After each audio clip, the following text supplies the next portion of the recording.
faces. Worst generation, cooking up a feast while he's turning through the pages. Theories that he's making, from showing it insane and blocked in, analyzing, using observation. Yeah, observation. Rambling addiction.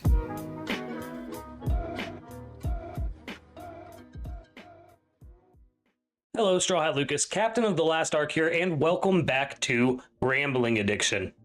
This week, we're going to be talking about Series 14 or Season 1, depending on whatever you want to call it, of Doctor Who as a whole. Now, I won't lie, I'm a little nervous to do this video, just because of what happened last time I talked about Doctor Who on the channel.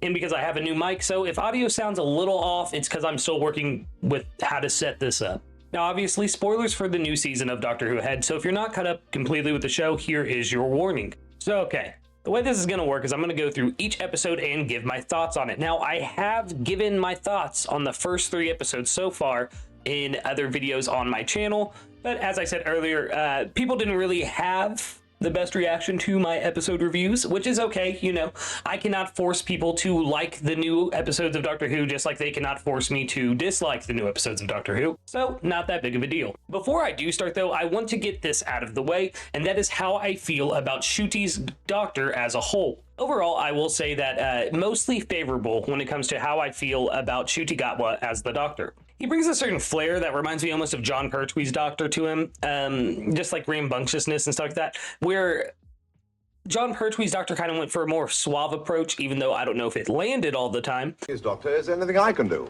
Yes, pass me a silicon rod, will you?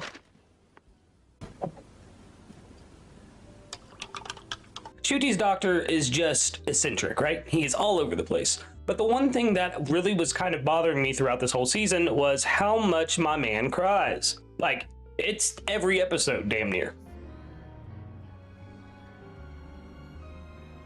And at first this really bothered me, and I've seen some other YouTubers on here being like, you know, why is the 15th Doctor crying so much? Or on Reddit, people saying it defeats the purpose of an emotional impact if the Doctor is crying so much. But then I had a thought, and I'd like to share this thought with you. So I will.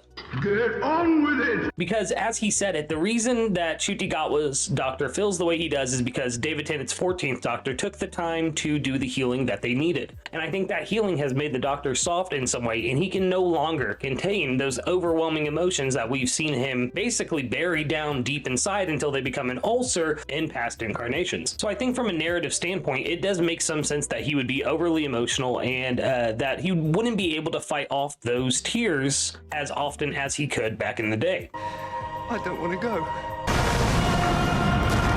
That said, every time Ncuti Gatwa cried, it made sense in context to the episode. Whether it be him crying because he was happy, or him crying because he's sad, or angry, it made sense, like I said, in context with the wider episode. And speaking of episodes, let's dive straight into episode 1, Space Babies. No! God, please, no!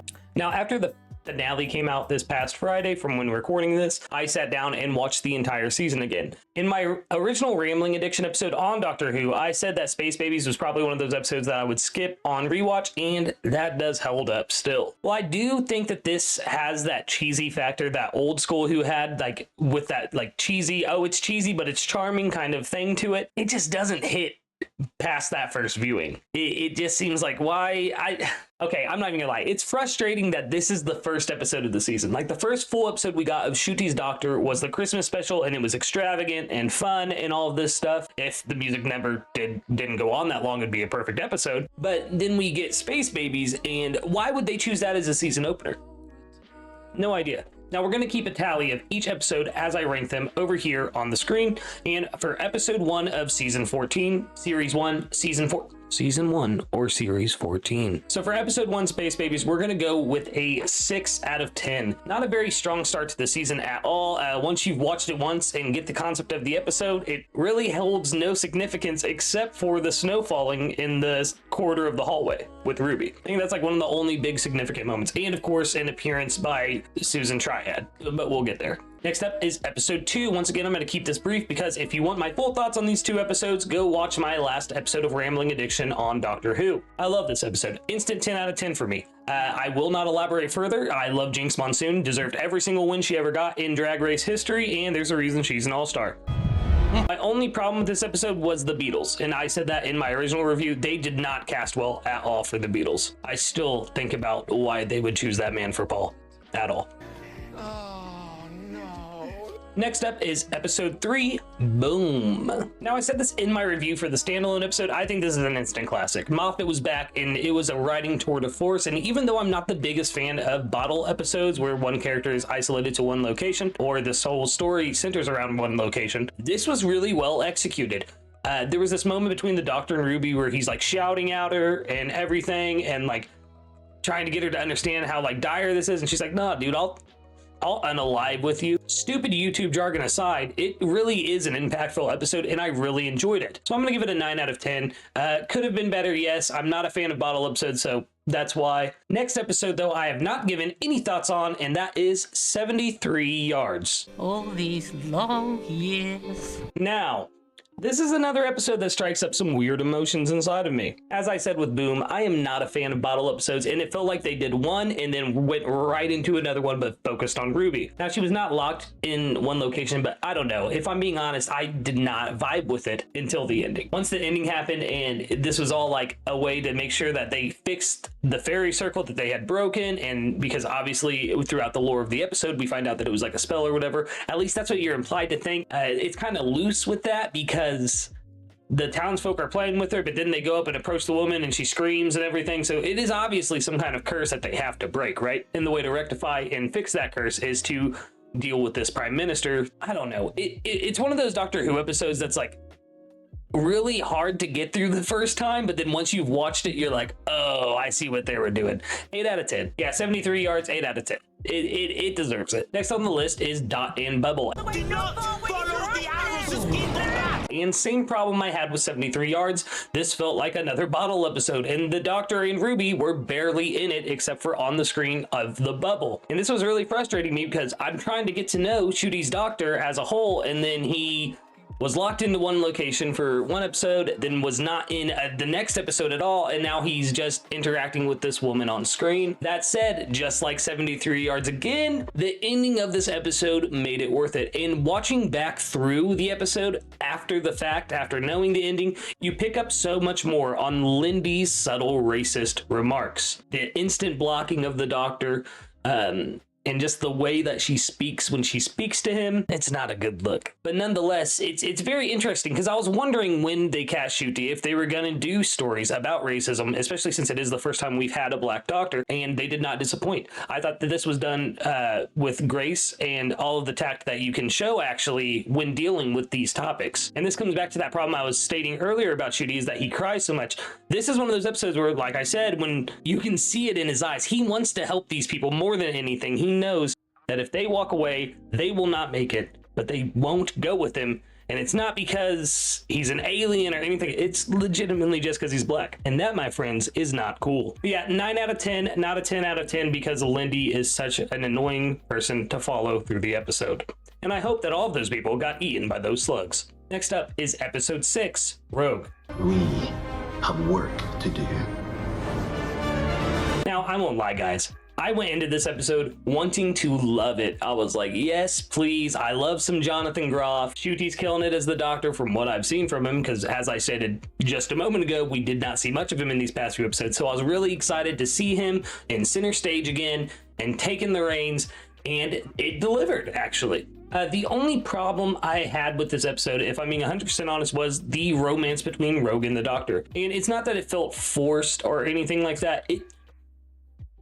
It just left me feeling like they needed to do more with it, if that makes sense. Like, they talked for a moment about love and loss and everything, and like that was it. That was enough for them to connect deeply on more than a superficial level. Like, I just needed more from the conversation leading up to the kiss. Other than that, it was a perfectly fine episode, but if I'm being honest, I'm ranking this pretty low just because it wasn't as entertaining as I wanted it to be. The alien threats were pretty cool, the prosthetics looked great and stuff, but bring back Rogue and do more with him. I want to see more of Jonathan Groff in Doctor Who. I thought he did a fantastic job. I thought the writing in this episode, though, just wasn't there. So yeah, I might even say 6.5 out of 10 for this one. So let's put a tentative 6.5 out of 10 for Rogue. Next up is the legend of Ruby Sunday. I know his name. It's the Beast. Now, of course, obligatory, it was awesome to see everybody from Unit out of the way. I won't lie, this was probably my favorite episode of the season, guys. Seeing them go to the time window and seeing Ruby open this doorway to the past, and the snow falling, and the memory TARDIS being there, which we didn't know was the memory TARDIS until the next episode, but you guys know what I mean. Them seeing the anagram and thinking it's Susan, and how it's an anagram for TARDIS and everything, it was beautiful. It was so well set up, and it left so much air of mystery for the finale. And then, of course, you get the truth. You go to see Susan Triad, and you figure out that you were looking at that anagram just a little bit wrong. It isn't S Triad that you needed to be looking for. It was the Sutekh part of it, because Sutekh's back. I won't lie, guys. My wife and I are both fans of the classic era of the show. I've seen it quite a few times. I have a signed autograph picture of my favorite Doctor, Mr. Peter Davison, sitting right here on my desk in front of me. So seeing this iconic classic era Doctor Who villain come back in full beautiful CGI like he deserved. The CGI looked great in this episode. It was just very cool. I loved it. It like I said, this was my favorite episode of the season by far. It heightened the mystery of Ruby's mother so much more than I already was intrigued by it. And then, like I said, with the Sutekh reveal, it was just amazing. So I'm giving this one a 10 out of 10. I think they were in their bag on this one, guys. If they can make more episodes this tense going forward, like, do it. Do it. And to take us home, we're going to finish up with, obviously, episode 8, Empire of Death. Sutekh, bring the name to me. Okay, so not much, but a lot at the same time happens in this episode. We find out that when the Doctor defeated Sutekh back in 1911, Sutekh attached himself to the TARDIS and has been riding with the Doctor ever since. Every time the Doctor has landed on a world, Sutekh has brought to life a Susan Triad figure to go on that world and spread, well, the gift of death was brought by Sutekh. So yeah, a bunch of Susan Triads show up. They spread the gift of death. That's why we saw her in so many episodes before. She was the harbinger of Sutekh and the way that he could spread himself across the entirety of time and space. I've seen a lot of people like talking about this, and it's like, you know, when the 11th and 10th Doctor met up, was Sutekh just chilling with Sutekh? Like, in the War Doctor's TARDIS was there as well. So like, was Sutekh chilling with Sutekh? Yo, what up, Sutekh? What up, Sutekh? How you doing, Sutekh? I'm doing great, Sutekh.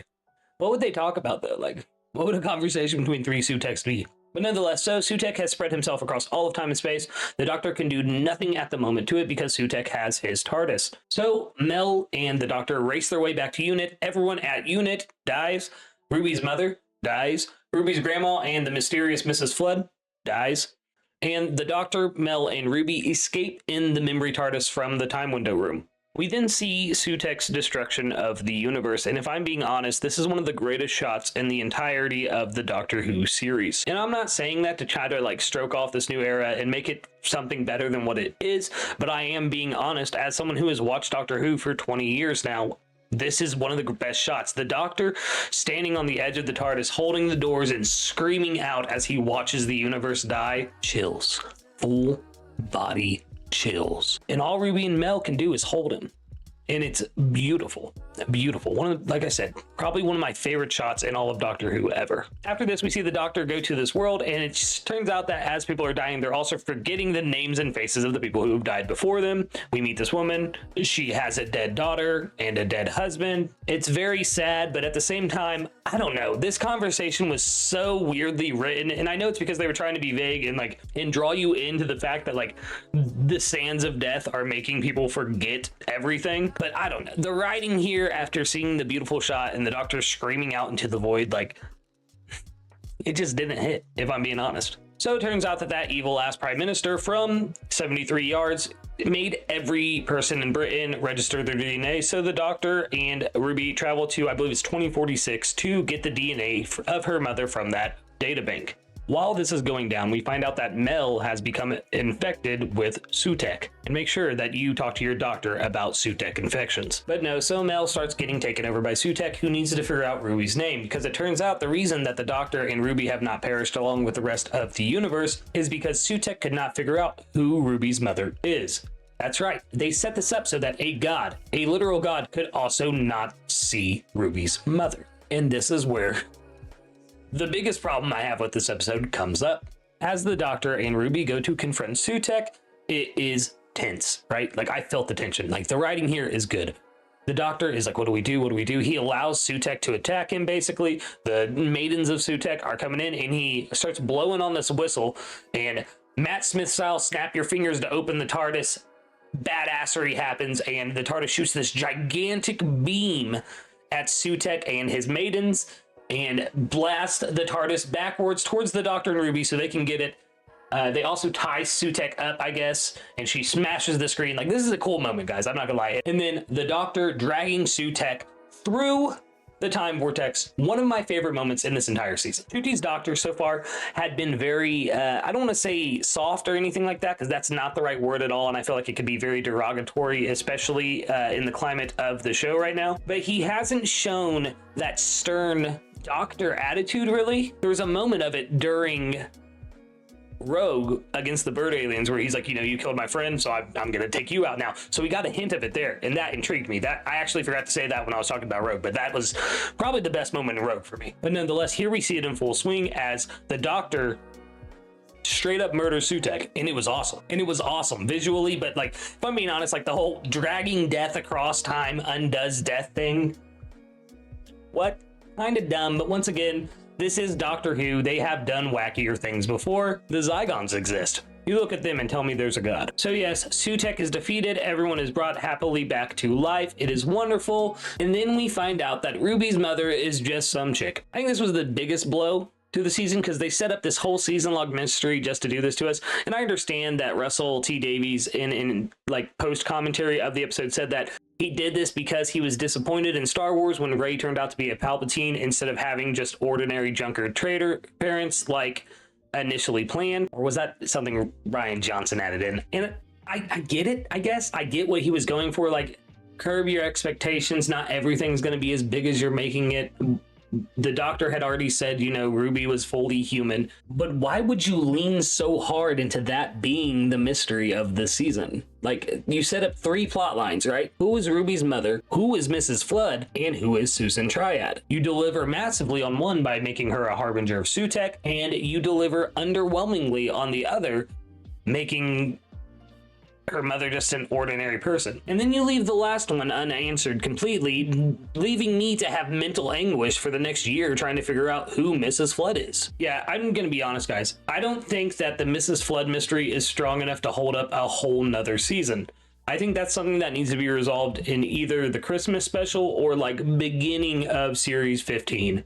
Max. If not, I could see it going badly. Not like plotline wise, but fan base wise, I could see a lot of Whovians being upset that it's taking that long to resolve Mrs. Flood. And especially with all of the teases of bringing back the Doctor's granddaughter not paying off, I think if Mrs. Flood has some kind of connection to the Doctor's granddaughter, Susan, it needs to pay off sooner than later. Let's face it, Carol Ann Ford is not getting any younger, and she is definitely down to come back. So Russell, what are you doing? Overall, I'm going to give Empire of Death a solid 7.5 out of 10. As I said, it had one of my favorite scenes now in the entire series with the Doctor screaming into the void at the destruction of the universe. I feel like Russell kind of dropped the ball on the reveal of Ruby's mother. It's not the fact that she was an ordinary person that was the problem. It's the fact that he made us all so invested in it that was the problem. But yeah, I don't want to get too grumpy about it. I'm very excited to see what happens in the Christmas special, especially since Moffat is coming back to write. And for now, it's a waiting game until series 15/season 2 drops. And when that happens, of course, I'll come back and let you guys know how I'm feeling about things. Same with the Christmas special. Hopefully you guys don't dislike this video as much as you did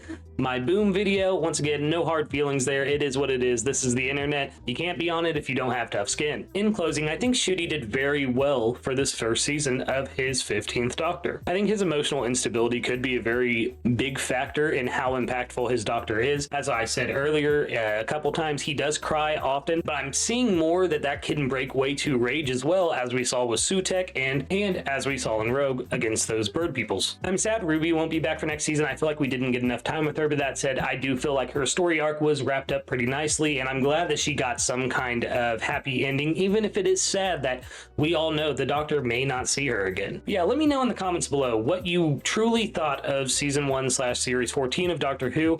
I think this is better than the Chibnall era. It does have its problems. It does get overly preachy at times, but overall, it feels better. Overall, it feels right. It feels like we're going in the right direction, at least in my opinion. If you differ, please feel free to tell me in the comments below. Like I said, it really does not bother me. I understand completely, as someone who has watched Doctor Who for as long as I have, why some of the fan base is angry. I said that in the comments of my last video, and I mean that. I get it, guys, but at the same time, I still love the series. I didn't hate it when Jodie's era was going on. All I said was, hey, it'll probably be better in the next era, and I'm glad to see that I was right to some extent. But yes, I've been StrawHatLucas, Captain of the Last Ark. If you want to, leave a like, comment, subscribe, ring the bell icon, all that YouTube stuff. But most importantly, remember to have a wonderful, wonderful night.